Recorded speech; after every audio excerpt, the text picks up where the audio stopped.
Have you ever really, and I mean really, looked at the food on your plate and wondered, where did this actually come from? And why do I even need it? Well, in this explainer, we're going to go on an incredible journey to find out, starting way out on the farm and ending right here with you. So let's start with the most basic question of all. It seems simple, right? But honestly, the answer is the key to everything we do. It's about so much more than just stopping your stomach from rumbling. Food and water are literally the things that power our bodies, fuel our brains, and give us the ability to play, to learn, and to grow. Okay, I want you to think of your body like a high-performance engine. It can run, it can jump, it can think, but it can't do any of that on an empty tank. And for us, our fuel is food. It's the energy source that powers every single movement, every single thought, all day, every day. I mean, the number of jobs food has is just incredible. Yeah, of course, it gives you the energy to run around outside, but it also literally builds you. It's what helps you grow taller. It's what repairs a cut on your knee. It builds up a powerful immune system to fight off colds, and it even helps your brain lock in and focus. Food is your body's ultimate multitasker, for sure. So if food is our fuel, what's the best kind to put in the tank? Well, the secret isn't some single superfood. It's something we call a balanced diet. And all that really means is giving your body a little bit of everything it needs, because different foods have different jobs. Getting that mix right, that's the key to keeping your engine running perfectly. So we get why we need food, but what about how we get it? You know, today, for a lot of us, it's as simple as a quick trip to the grocery store. But that's a very, very new thing in the long, long story of how humans have found their fuel. For most of human history, we were gatherers. We were out there hunting, fishing, and searching for plants we could eat. Then, a huge change happened. We figured out how to grow our own food, and that led to farming. And now, today, most of us just buy it. The methods have totally transformed, but that basic need for food has never, ever changed.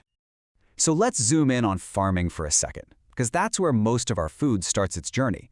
But it's super important to know that not all farms are the same. In fact, you can basically split them into two major types, and they have completely different goals. It all comes down to purpose. Subsistence farming is all about survival, growing just enough food to feed your own family, and that's it. Commercial farming, on the other hand, is a business. These are massive operations designed to grow tons of food to sell to thousands or even millions of people. And these big commercial farms, they specialize. You've got crop farms that grow the grains that become our bread and cereal. Then there are farms that grow what we call cash crops, like sugar or even cotton for our clothes. And of course, there are the livestock farms that raise animals. It's a huge and really diverse industry. Okay, so we've tracked food from the farm to the store. Now let's complete that journey and bring it all the way back to your plate. What does that balanced diet we talked about actually look like? Well, it's all about the 5 essential food groups. Think of them as the star players on your body's own winning team. First up, the defenders, fruits and vegetables. These guys are packed with vitamins and minerals that act like tiny superheroes, building up your body's defenses so you can fight off getting sick. Next up are the energy providers. We're talking about grains like bread, pasta, and rice. They're full of carbohydrates. And you can think of carbs as that quick-burning fuel for your engine. They're the main thing your body uses for immediate energy to run, jump, and even power your brain. Okay, pause for a second, because here's an incredible fact to wrap your head around. The food you ate for lunch, it's not just gone. Your body is using it right now to build new skin, new hair, and even new blood. It is literally rebuilding you from the inside out. You really, truly are what you eat. Now for the team's builders and repair crew. Proteins. You find them in things like meat, eggs, beans, and nuts. Proteins are the essential building blocks for pretty much everything in your body. They build strong muscles, and they're what your body uses to repair any damage. And of course, you can't have a strong team without some serious structural support. That's where dairy comes in. Things like milk, cheese, and yogurt are loaded with calcium, which is the key material your body uses to build a strong skeleton and keep your teeth healthy for life.